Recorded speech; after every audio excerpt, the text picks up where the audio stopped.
analyzing the extreme cases extremely will double in the next 50 years, and there is no reason not to believe that Africa won't be exposed to the same climate change challenge than the rest of the planet.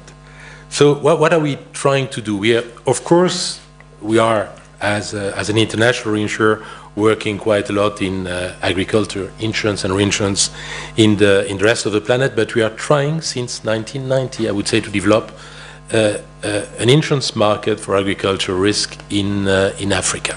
We are doing that in a very classical way, in which we are simply covering the risk which are affecting the big-scale commercial farming project. But the point that you did mention, Raj, is more affecting the fate and the situation of the small farmers. And it's probably not massively important in the debate about food security worldwide.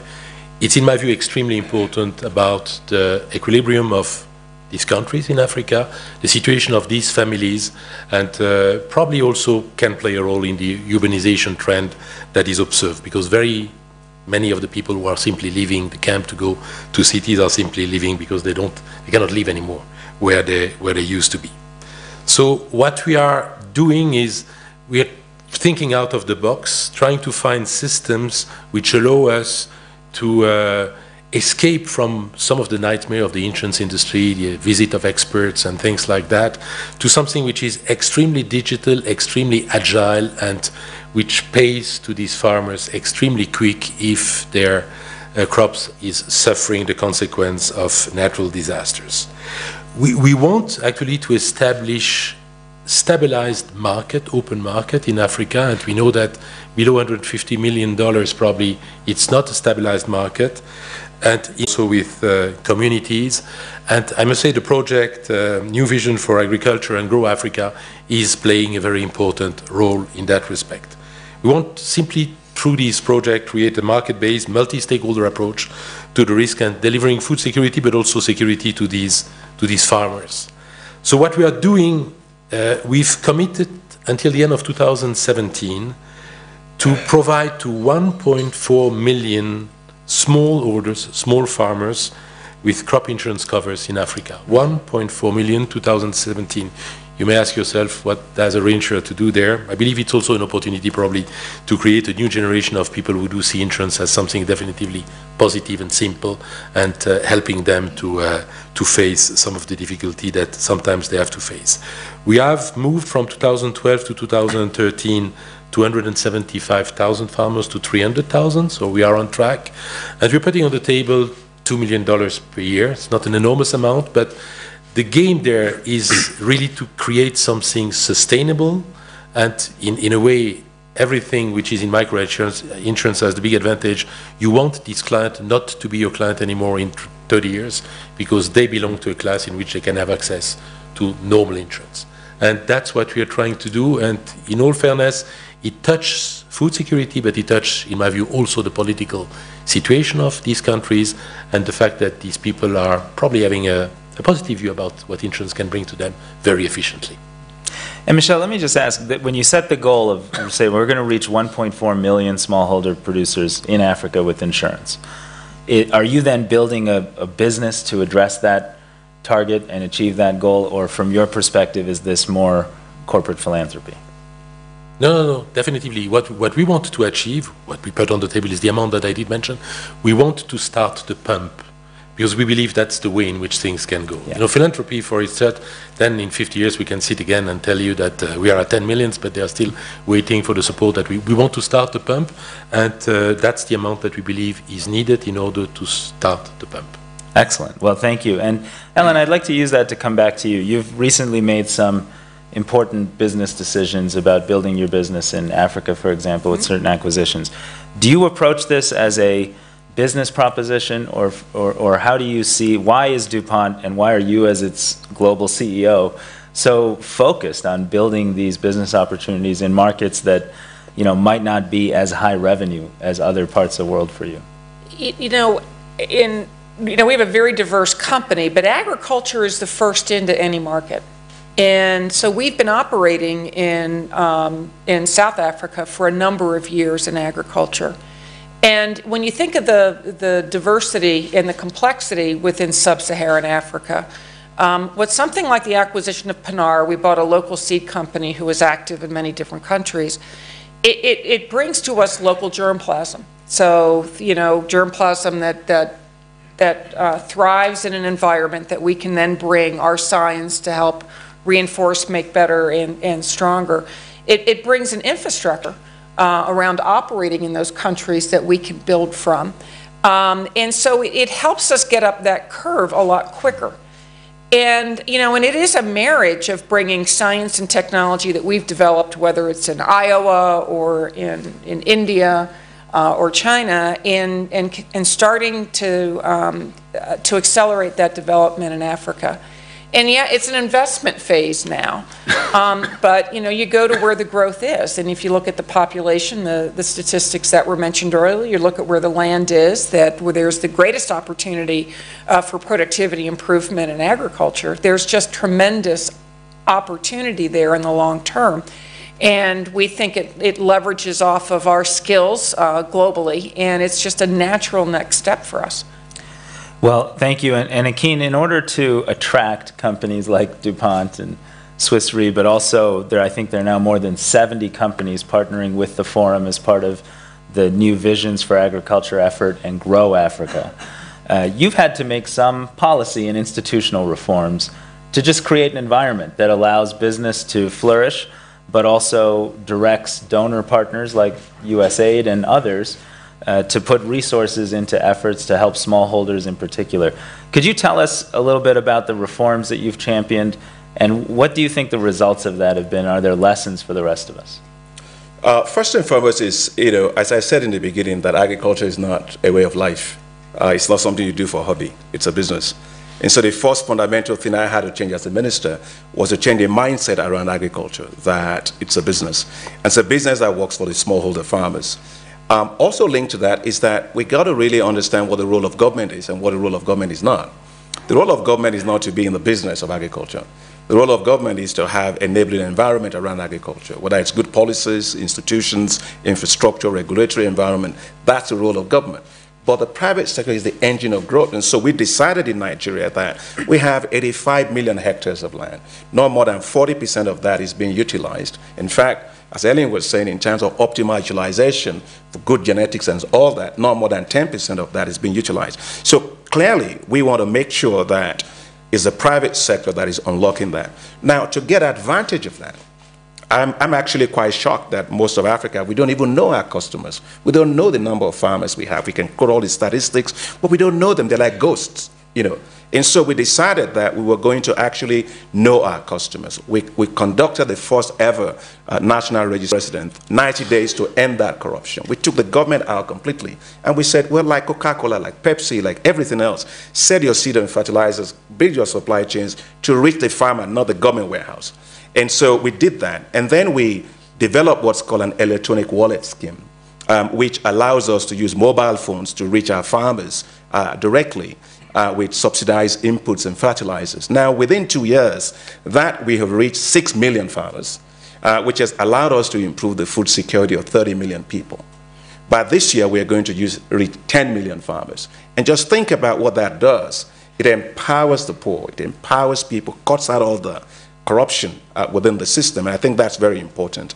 Now, in terms of what has happened, Raj, for the impact, I think working with Grow Africa, the new alliance for agriculture that you have been actually leading so well, as follows: number of seed companies, and I think Ellen, you know, Nigeria is your next stop.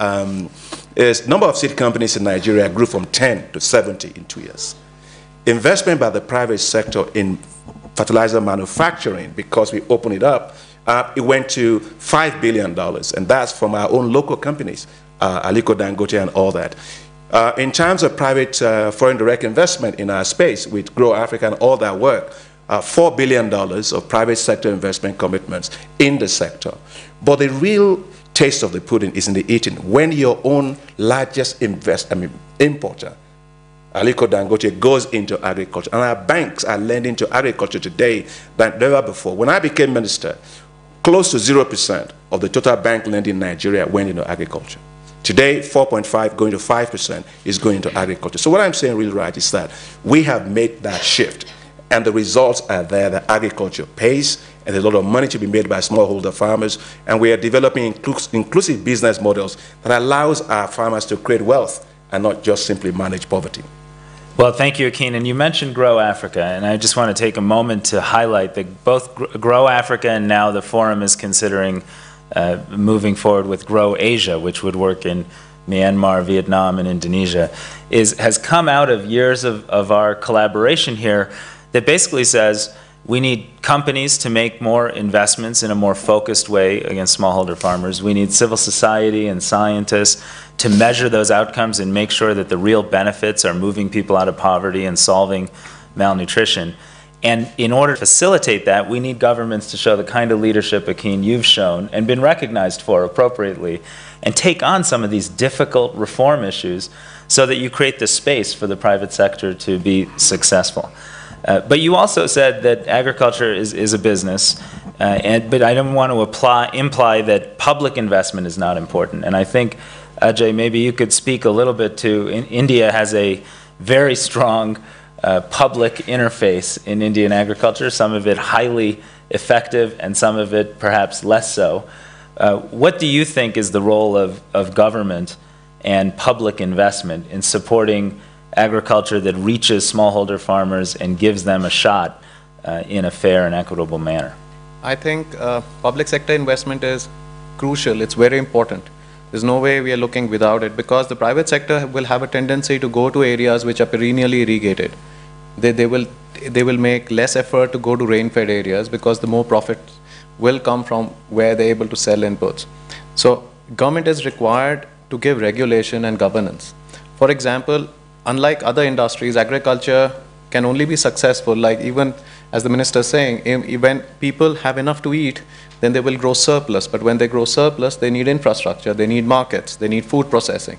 Now, all these are different ministries, like in India and other places. So till they are not packaged as a deal, it's not going to work. So the government has to be there for giving governance and for making sure that all the pieces of the jigsaw puzzle fit in. As far as India is concerned, I'll just take the example of minimum support price, because that's what's crucially discussed. We have a minimum support price. So that's a step that the government has taken to ensure better prices for farmers. But then there is a sector of Food Corporation of India which actually procures all the food grain. Now that's a monopoly that the government of India has. And I am basically against all monopolies. They could be of the private sector, they could be of the government. So the government could have a program where they decide on something, but the implementation has to be left to the private sector. The private sector has to deliver. And the private sector will only deliver if there is governance and if there is regulation that is enforced. Because in lots of countries there is legislation which is not enforced. In lots of countries legislation itself is missing.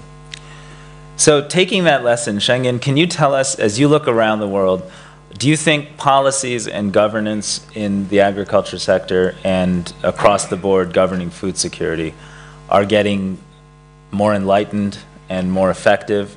Or would you argue that maybe in some parts of the world we're actually seeing a counter trend? I know during the 2008-2009 food crisis, we saw massive increases in certain commodity prices that had huge impacts for hunger and extreme poverty around the world.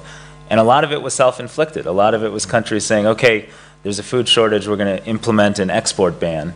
And you have a certain number of countries do that on a few commodities, and all of a sudden the global system for food security really does fall apart very quickly.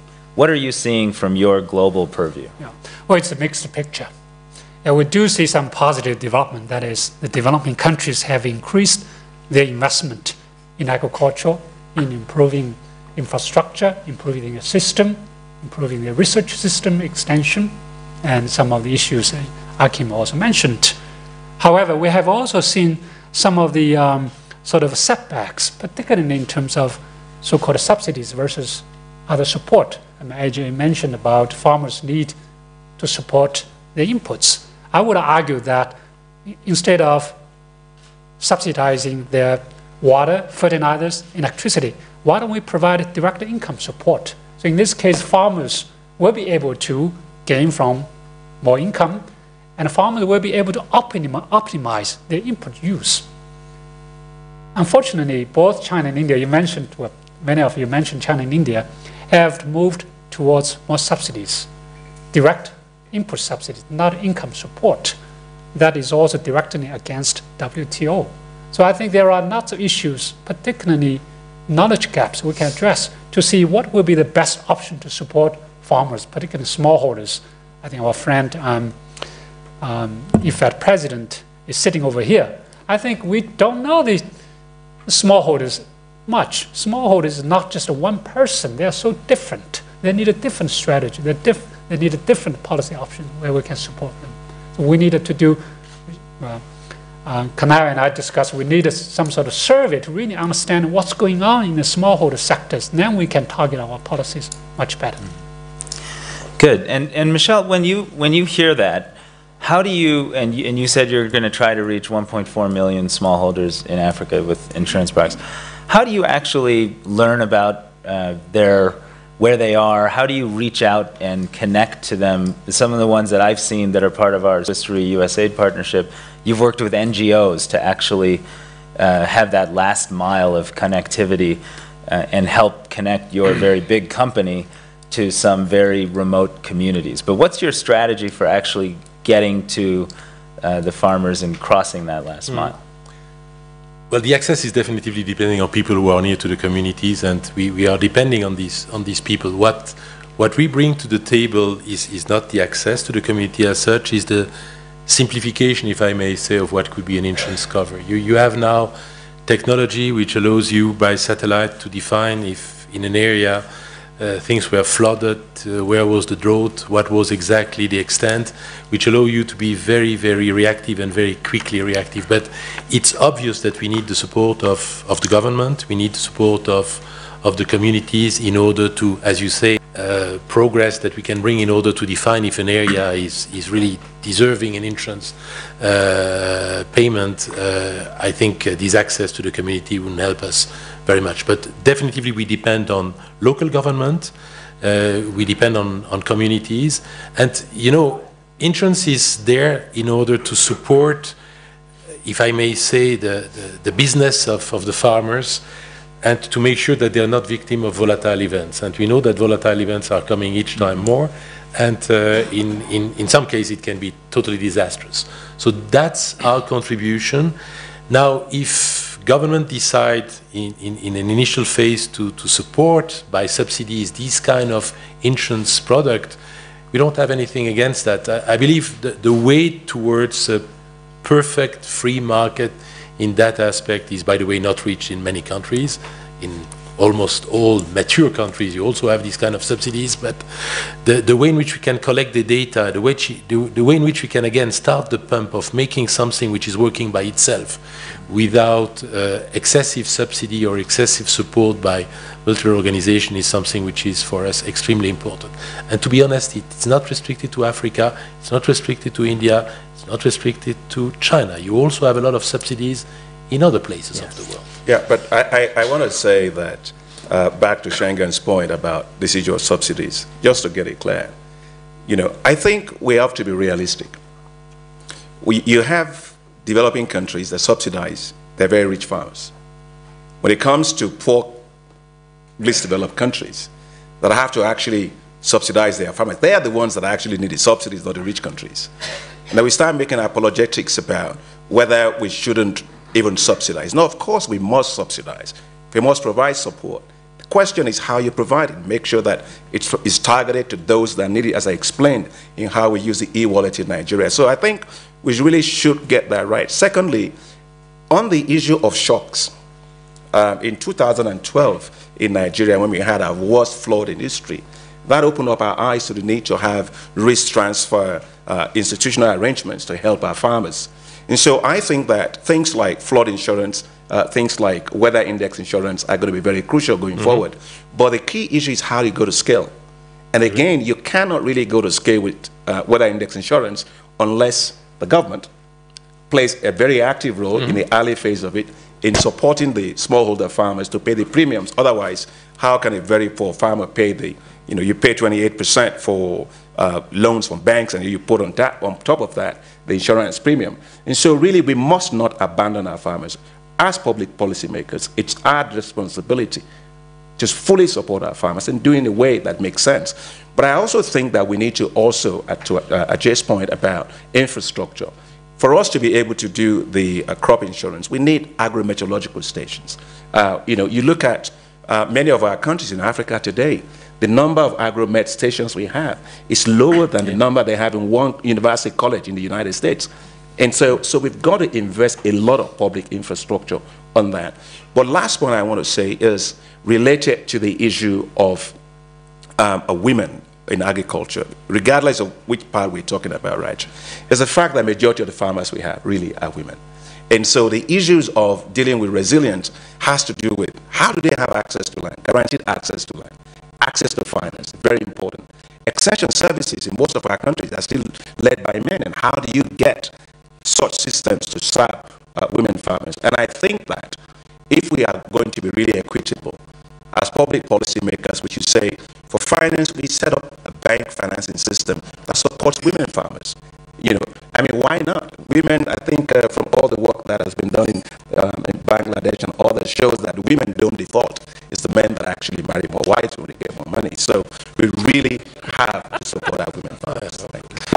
Well, go ahead. I just want to comment on Mr. Shengenpen's comment that, yes, he said nutrition is a very big problem. But the solution that I gave earlier is better to make that farmer self-sufficient to grow his own vegetable needs. That's the only way to end hunger and nutrition. You cannot end it by transferring food. And regarding subsidies, because it's a very touchy topic as far as developing countries are concerned, I completely agree with him that we need a price policy. Now, what hinders price policy? Like I said originally, the solutions don't lie on the farm. Now, I'll just take a minute, and I'm talking about subsidies in the United States to cotton farmers. $3 billion of subsidies are given to 25,000 cotton farmers. Now, I'm relating it to food security. If those subsidies were removed to those cotton farmers, there would be a reduction of 12% in the cotton production of the world, which would ultimately lead to at least 50% rise in the total cotton output. And that relates to something like $7 billion for 7 million. Now, if those cotton subsidies were removed in the United States, the cotton farmer in India would make $1,000, $1,400 per head, and he wouldn't need those subsidies. So those solutions don't lie on the farm. They don't lie sometimes with the governments themselves. And like I said, the governments are not interested in debating WTO to its conclusion, and that's creating its problems. It's not the quantity of the subsidy that you're giving, it's how that subsidy is distorting the market for small farmers in developing countries, how the produce is being underpriced because of that. Those issues are also important when we look at food security. Well, thank you, Ajay. And I think it's a very important point that we know public investment in agriculture is critical. In fact, that's why when President Obama took office and made this a top developmental priority, he increased the level of support we provide for agriculture in lower income countries through a program called Feed the Future, from about $250 million a year to now $1.2 billion a year. And I know that policy reforms everywhere in the world are required to continue to scale our progress.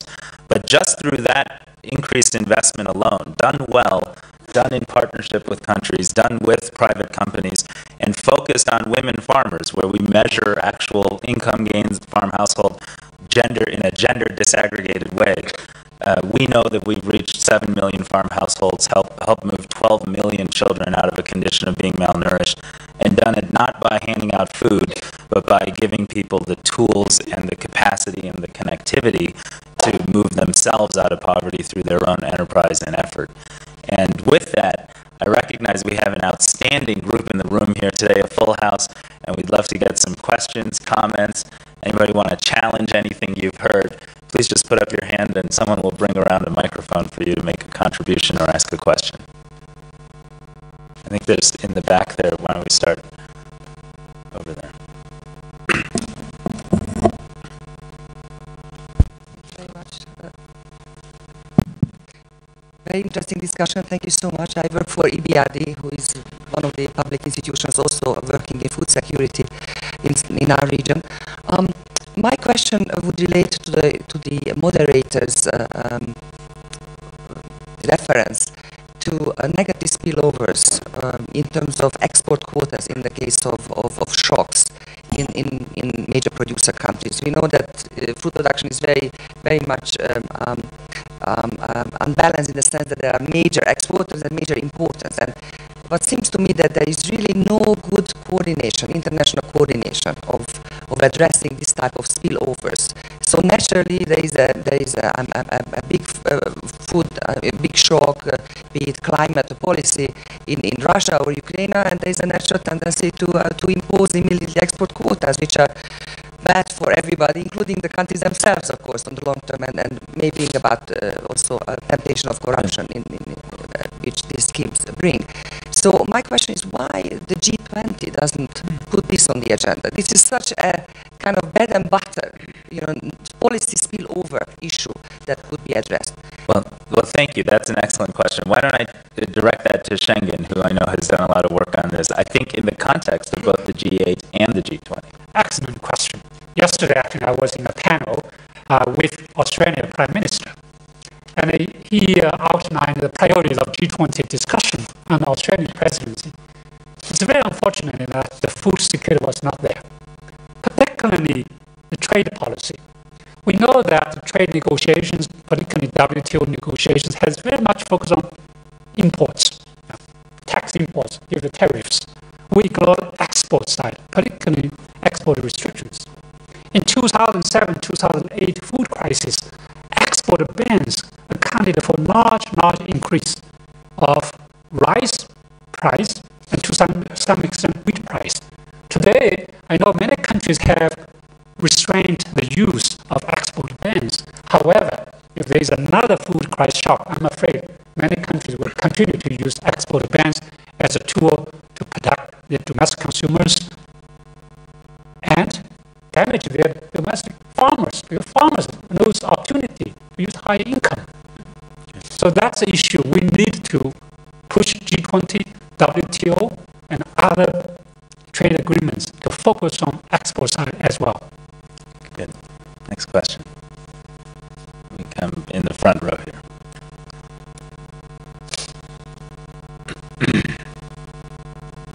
Thank you. My name is Yusuf Ali. I'm in the food sector. Just I want to know, India is one of the largest exporter of rice and other food products. Any new ideas to increase the exports from India to the rest of the world? Number one. Number two, I want to know the percentage of subsidies in different continents, different countries. If you got any figure from UN, that percentage of subsidies to the agriculturist in different parts of the world. Thank you. Ajay, can we start with you? I will just say that India's got to get more competitive to sell more rice. There's no other way about it. And so I will not comment on that. As far as figures are concerned, I really get scared of data because I find it very manipulated. Most organizations who use data, they use it to their own benefit. But as far as the question that was coming of subsidies, I was not talking about subsidies in developed world and the developing world. Even within the country, there is a lot of disparity in Africa and India. Subsidies within the nation are also being taken up by a small section of society. They're not creating equal opportunities for everyone. And I'll give you the case of India. Most of the subsidies are taken by farmers who have a source of irrigation. The dryland farmers, because it's a subsidy on cost, they don't grow that much, so they don't get that kind of subsidy. And for India, as a farmers organization from India, we have been propagating that subsidies, whatever you give to the farmers, have to be inversely proportional to land holding sizes. So as your land holding increases, your subsidy reduces. So at least, because subsidies are not going to increase, everybody has a money problem these days. So those subsidies must be reorganized in a way that they create equal opportunities for smallholder farmers. Why don't we go over here?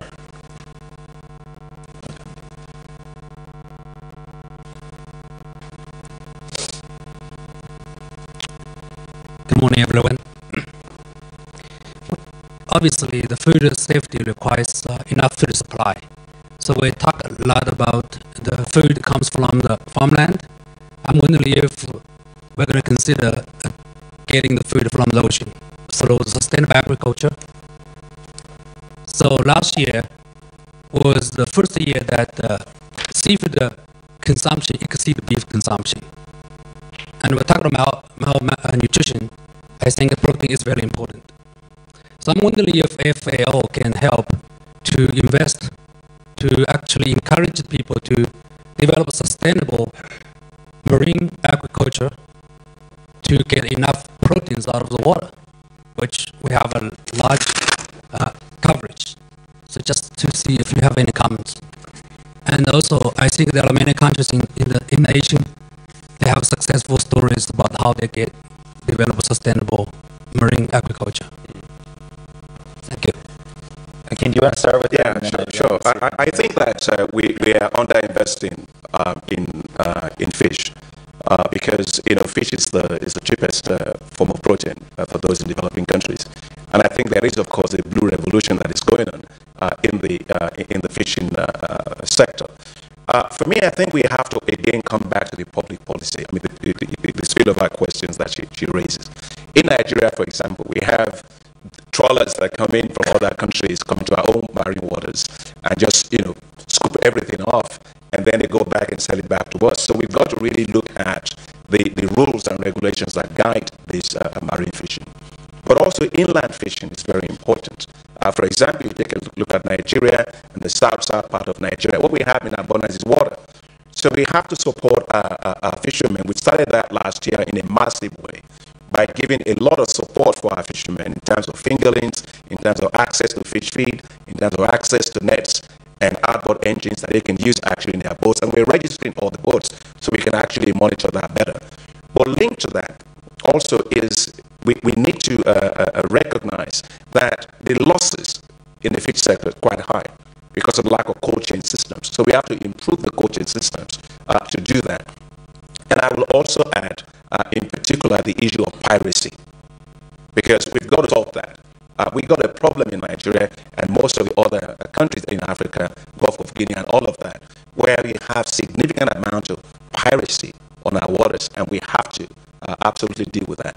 I think that aquaculture is the one that we're going to have to focus on rapidly to feed the world and a lot of poor people in the world. And aquaculture is the fastest growing sector in the fishing industry today, and we have to put more money into that. I'm actually going to take the prerogative of asking a question of someone in the audience. And Helene Gale from CARE is here. And Helene, I know there was a comment earlier about reaching women farmers in particular, and this has been your leadership focus. Can you just talk a little bit about, in your view, after a number of years of making this a priority, do you feel CARE in particular, or really the community overall, is doing a better job of targeting women farmers and reaching kind of smallholder women as part of this effort? Yeah, thanks. And thanks to the panel for a very stimulating discussion. And the minister from Nigeria started to talk about a lot of the different obstacles, the fact that extension workers are often men and aren't sensitive to the needs of women. Inputs like seeds and credit and other things just don't get to women, and the multiple roles that women play, the fact that women oftentimes are more likely to grow nutrition, consumption crops and not cash crops, which is good, obviously, in terms of household nutrition, but it does mean that they get kept out of the economic markets. And so all of those sorts of issues are the kind of issues that we've tried to address in some of the work that we've looked at. Now, I think in terms of have we gotten there, no, but I think part of it is the recognition. And I think people are now starting to realize that, farming is not gender neutral, if you will, and that what we've been doing in farming has largely overlooked women, particularly smallholder farmers. And so I think that recognition, we've started building in, as you have at USAID, metrics that really help us to measure some of those things that are barriers, and making sure, as we all know, what gets measured gets done. And so putting the metrics in, putting some of the markers has been critical. But really looking at how do you go, step by step to these different obstacles and make deliberate plans around the things that we know are barriers to women's equal access in agriculture. And I think we're starting to see progress in our work, but I think it's really starting to take shape, and others are realizing, and the data speak for themselves, the increased yield, better nutrition, all of the things that go along with it. So yeah, thank you. Thank you, Helene. And I think pivoting off that, maybe if Michelle and Ellen, you could both describe very specific target-oriented business development activities you're pursuing to end hunger through agricultural development and investment and insurance. Are you targeting women heads of households in those programs, and does your business plan account for the fact that we know that if women are the beneficiaries of income gains and improvements, that's most likely to improve the living conditions and future prospects of their children and their communities? Michelle? Yes, we're doing that, but we're not limiting that to agriculture. We made, for example, 80 guarantees for entrepreneurs, women. We just realized that in many of these countries, the stability of the country is depending on women. I'm not telling that to be nice to you, Ellen, it's just the way it is. And definitively, the sustainability of these women entrepreneurs for the next generation, which are their children, and very often they take care of them, is extremely important. So we are doing that in a lot of our microfinance, microinsurance initiative, but it's by far not limited to agriculture. Thank you. And Ellen? Yeah, no, I think they've been part of the fabric of agriculture for so long, but I think that there was a real awareness that we and many have had to come to, that the service elements of that needed to change and be different because they think about it differently. And so we talked about the extension services and men supplying the extension services for women, and that sometimes works, and sometimes you have to enable it. I mean, I think there's a lot of training that's involved of our own people to understand that it's a very different world out there than maybe one that they grew up in or think about. And so I think we've had to be more thoughtful about it. I think we've had to create much more awareness about it, because that is the reality, and I think it's very important, because I think it could be a very powerful point of change in helping the women rise into farming as an income, farming as an occupation, as opposed to farming just to survive. Good. I just want to interject and say that three things we've not discussed and about food security is about land rights in Africa. So lots of people, I believe, in Africa do not have, unlike India where ownership is private, in Africa lots of people don't have proper land rights. So they don't invest in their own pieces of land because they're not sure if they will keep it. And one more thing is that when we talk about small farmers, mechanization is an important thing. And individual ownership of machinery is one of the greatest factors leading to farm debt, because you cannot optimize. See, small farmer has 5 acres, 10 acres, 20 acres, and you just cannot own machinery to use for 5 days or 10 days in a year. So we need to figure out a way of collective ownership of farm machinery, and the private sector could give that service to the farmer. It's not necessarily just a cooperative. Cooperative is a way.